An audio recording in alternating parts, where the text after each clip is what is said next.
From dealing with outright disrespectful owners, You want to speak with me? Yeah, I want You to want speak to with you. with me? I will I want with to you. speak with you. to getting his own hands dirty, Oh, fuck. So dirty. Oh my god.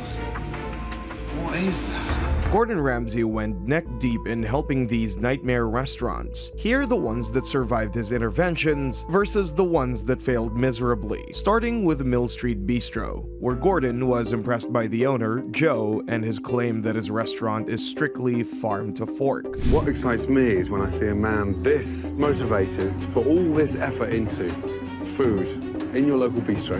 Yeah. I'm dying to taste some of that passion. But when it came to the tasting menu, Gordon was utterly disappointed as nothing tasted fresh, yet had an outrageous price. Instead of taking the criticism, Joe started acting arrogantly. You're a small man with a fake bistro. Defensive, ignorant, and in complete And guess denial. what? If I'm all that, you're my twin. Gordon even found out from a former employee that Joe is a big liar. All the ingredients he uses are frozen and often inedible. We froze this in 2009, 3 years ago, used by 2010. Frozen blue cheese. Why'd you freeze blue cheese? Farm to table? It's not. What is that? Later, the staff vented their frustrations to Gordon, and Joe even accepted his faults, promising to do better. We've all been ridiculed, we've all been belittled, we've all been screamed at and cussed at, and we're doing everything wrong. What has happened here, ultimately, is my responsibility and my fault. I don't think that I'm a bad person in heart, but I'm tough. Maybe a little bit too tough for this business. But it turned out he did not change and needed yet another counseling session, where Gordon instructed him to stay out of the kitchen. I'm asking for fucking help. Then wake up, You wake up. idiot! Come in here and help me instead of running your job.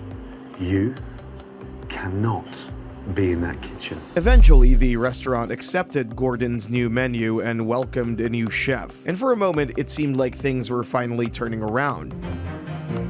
Thanks, Chef. Man, your hard work. That's what you signed up for.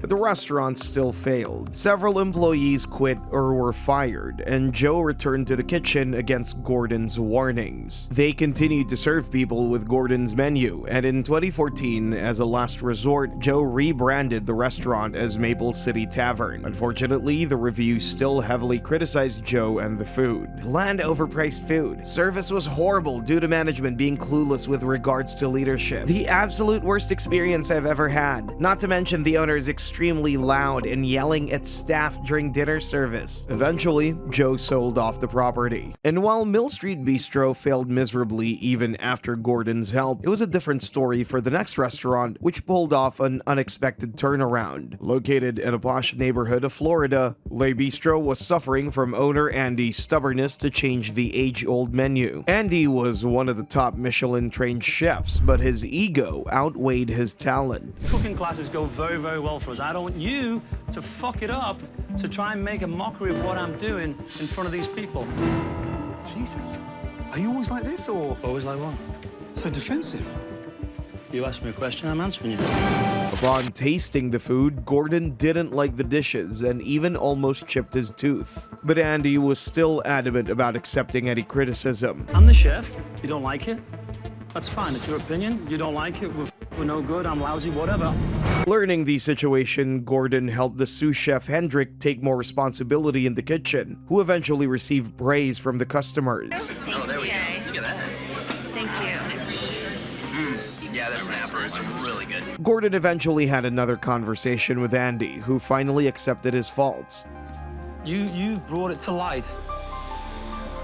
You've came and you've told us and you've showed us and you've brought it to light. You can win if you want to. Andy, wipe the slate clean and start again.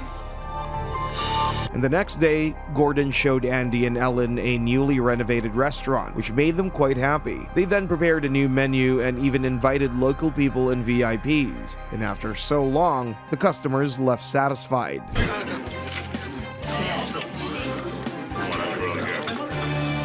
More than a decade later, Le Bistro remains one of the few restaurants from Kitchen Nightmares that's still thriving and maintains great reviews. Some of the best beef Wellington I've had. Service was friendly and attentive. Everything was lovely. Brought my mom here for her birthday and everything was delicious. Our server was super sweet and made dinner very pleasant. While the previous two restaurants suffered from arrogant owners, Seascape Inn had a different problem. After running smoothly for many decades, Seascape Inn had come to a halt in the ownership of Peter, who was an underconfident man. After arriving, Gordon tried out various dishes, but didn't like any of them. They've got it wrong on the menu.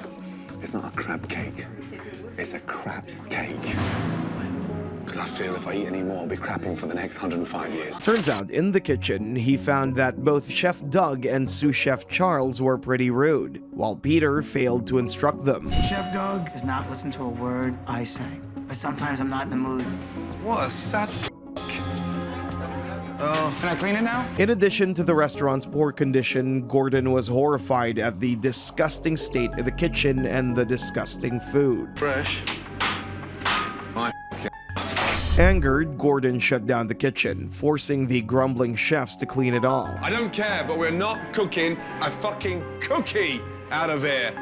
Marilyn? Yes, sir. Nothing's coming out of this kitchen. Okay, fine. After reopening, Gordon made a dish for everyone to show them a better way, but Doug outright insulted Gordon by refusing to taste it. It's time for this seafood restaurant to put fresh fish back on the menu. Tomatoes, basil, and just bang. Just makes it a little bit more vibrant, yeah? I've been doing this for 38 years. I'm not happy at all.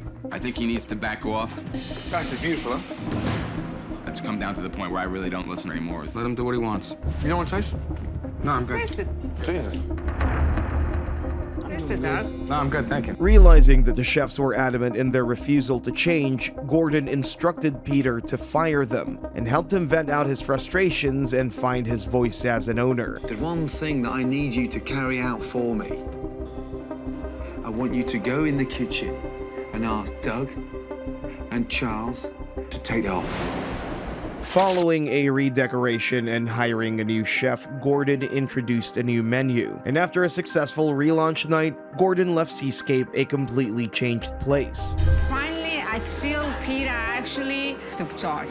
So I'm really, really happy. The restaurant continued to run for a short while, but despite Ramsay's best efforts, Peter and Irene found it challenging to maintain the standards set by him. Sadly, the Seascape Inn had to close its doors a year after their episode on Kitchen Nightmares aired. The mother-son duo cited financial problems as the primary reason for their closure. Their current location is occupied by the J&R Steakhouse restaurant, which seems to be doing well. The son wasn't cut out for the restaurant business. Selling was the best decision he made. I hope he got a nice sum for it. It proved to be more difficult for the next restaurant, Sebastian's. The owner, Sebastian, was a part-time actor who had a vision of a restaurant with unique dishes. However, after Gordon visited, he was immediately put off by the pictures being displayed on the menu and the complicated dishes.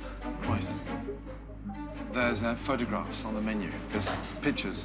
Are these real, these photographs? Yes, they are, sir. I took those myself. It looks ghastly. Even the food was frozen, and the pizza was store-bought and microwaved. Can I get you anything? No? A sick bag. Sebastian was also short-tempered and had already fired about 49 employees. People are scared of Sebastian. Even though the business was going down, he remained delusional and refused to accept any criticism, frustrating Gordon to the point of walking out for air. Okay, my pizzas soon will be in supermarkets. What? I would love to franchise this and have a Sebastian's all over the world. Oh my God. Just think how that sounds.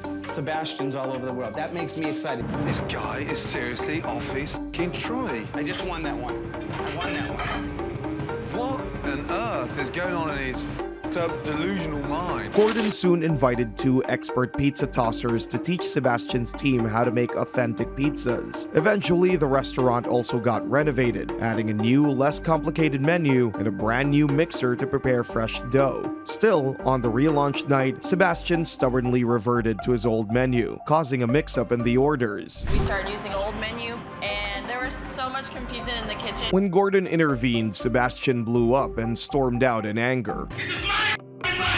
You're a f***ing dead. While Sebastian lets off steam outside. But after a few minutes, he returned, realizing that Gordon was only trying to save his restaurant, and got straight into helping out in the kitchen, now with a new menu. What are you gonna do about your kitchen? It's falling apart. I'm like, you're right. I gotta fix this. How are we looking? Are we back on top now? Oh, yes. We are, yeah? Stay on top, yeah? Yeah. Not confused, no? No, sir. Good. After a successful relaunch, Gordon left, still fearing that Sebastian might go back to his old ways. As I leave Sebastian's, I have a lot of mixed feelings. I really know this restaurant can be a big success, but I also feel Sebastian has very little interest in sticking to the new plan. Unfortunately, Sebastian proved him right. The restaurant was thriving while Gordon was there, but a few months after he left, it reverted to its complicated menu and was bombarded with bad reviews. The menu was more difficult than it needed to be to order a shrimp salad. We got food poisoning. Sebastian closed the restaurant just 2 months after the episode was aired, and 2 different restaurants, Rabano's and the Red Door, opened up in its location, but both closed, eventually resulting in the demolition of the original building. While Sebastian suffered from a stubborn owner, resulting in its painful downfall, the next restaurant had a much more complex problem. Luigi di Italia, a family-run California spot, was drowning in chaos as brothers Tony and Luigi clashed, and Grace's temper fueled the dysfunction. You're interfering with my cooking! Get the f out of here! I don't agree with the way he runs it and the way he does it. Okay, sucks! Go! You! I'm gonna go back into here. Let me here for here. However, the worst part was that the restaurant was drowning in $1.5 million in debt. The way the restaurant is going, it's gonna go broke in a month. We're in debt total $1.5 million. I would feel like I failed my father and everything that we worked for together. From the very first meeting, the family's dysfunction was on full display, leaving Gordon stunned. No, you're not! You're lying! I'm not lying, you guys are lying! Upon tasting the food, Gordon was displeased with every single dish, which didn't live up to their Italian heritage. Gordon later noticed that Luigi tends to compromise the food quality while trying to hurriedly prepare all the items, which leaves the customers dissatisfied, and they turned the food back. Luigi even disrespected Gordon before storming out of the restaurant. Why don't you come here and show me how it's done, chef? You do it. No, you know better than me. You're an arrogant chef just like me. Worse than me. The next day, Gordon interviewed all the employees. At the same time, the owners watched and learned that the biggest problem was the fights between the owners, especially Grace's disrespect towards everyone in the restaurant. Who's yelling primarily? Who is it? Easily, I think the biggest yeller is Grace. I never know if I'm gonna walk in and she's gonna be smiling, or someone else will frown on her face and start yelling at. Gordon had their restaurant completely renovated, much to Luigi's delight, and finally they all started to work together as a team and coordinated with Gordon to learn the menu that had limited focus dishes. They had a successful relaunch in the end, and things seemed to have worked out for good. However, the original Luigi's di Italia location was closed in 2017 due to some family disputes. But they soon relocated to a new location in California, which is still doing great and has consistently good reviews. Had another great meal at Luigi's. Tried the tortellini D'Angelo this time. So much food. Had dinner, then lunch the next day. Always delicious. Came here for an early dinner Saturday night. Everything was made fresh, flavorful, and so yummy. While Gordon had high hopes for Luigi's di Italia, the same can't be said for the next restaurant on the list, Amy's Baking Company. Amy's Baking Company in Arizona was owned by the couple Amy and Sammy, and the employees remarked that the only problem the restaurant has is their owners. If someone has criticism, Sammy tells them, you don't know what the food is supposed to taste like. Even you don't know what is wrong with it. If anyone tell me that my wife's food is no good, I just tell him to leave the restaurant. I don't want him and don't come back. It's your first time? Last time. And last time, don't come back, madam. After tasting the main menu, Gordon noticed that Sammy refused to give any negative feedback to Amy. Later, Gordon witnessed firsthand how disorganized the restaurant truly is when Amy fired staff over small mistakes. Tell the customers they're going to get their tips. No, they don't. They should be told that you're taking them because this servers deserve them. You want to speak with me? Yeah, I want to speak with you. Me? I will I don't want to speak with you. Then I will fuck with you. Oh my God, what a joke. Everybody got his food? Yeah, we're closed. We're closing the kitchen. And Sammy steals tips from servers without any shame. Let's wait. We finish today. The kitchen needs to know. Okay, then I'm going to tell her. When Gordon confronted Sammy about the tips, he lashed out at him. Wow, $10 tip. Yeah. That's nice. For you? Of course, yeah. Why not? Do you think the girls deserve some tips tonight? No, they get hourly. And so do you think if I went and asked every customer when they leave a tip that it goes straight to the owner and not to the server, do you think they'd be astounded? Let me ask that table there.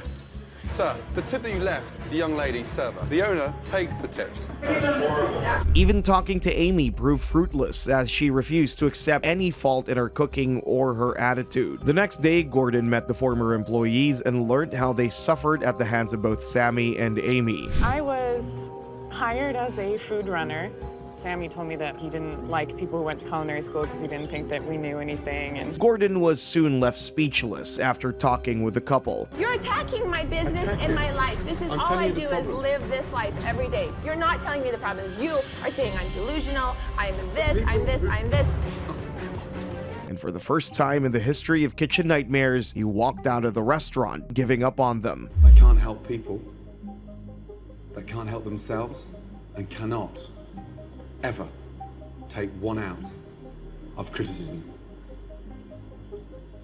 And if you're not willing to change, I'm not going to butt heads, argue, scream, whatever you want to say.